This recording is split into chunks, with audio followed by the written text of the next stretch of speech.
బాగున్నారా నాన్న? అందరికీ సాయిరాం బంగారు. నేను చెప్పిన గుడింత అని ప్రాక్టీస్ చేశారా నాన్న? డ్రిల్లింగ్ చేశారా? నేర్చుకొని ఉంటారని నాకు తెలుసు.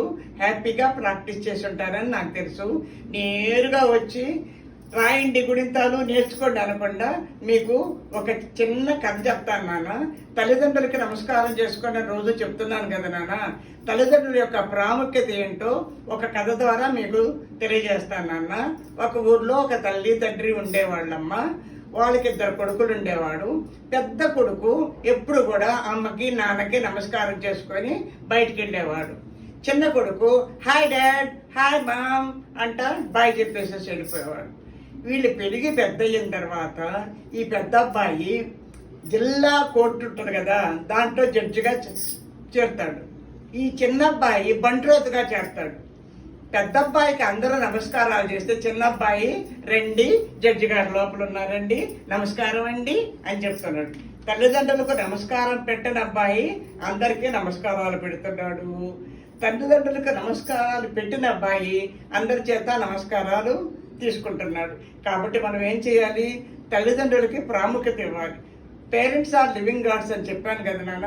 ఈ కథను గుర్తుపెట్టుకొని వీలైతే మీ ఫ్రెండ్స్కి కూడా ఈ కథను చెప్పి మీ ఫ్రెండ్స్ కూడా తల్లిదండ్రుల యొక్క ప్రాముఖ్యతను తెలియజేయండి నాన్న.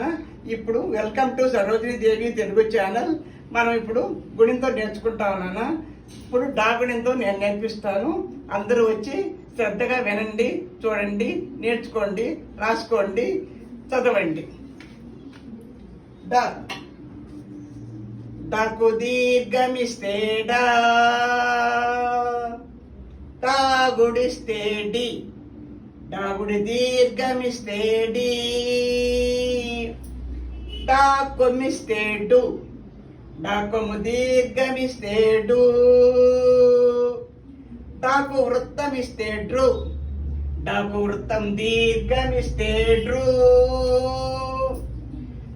డాకేత్వమిస్తే డే, డాకేత్వం దీర్ఘమిస్తే డే,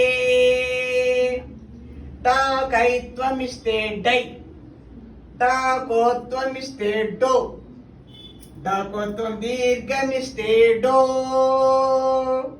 డాకౌత్వమిస్తే డౌ, డాకు 0 పెడితే డమ్, డాకు 2 సున్నాలు పెడితే డహ.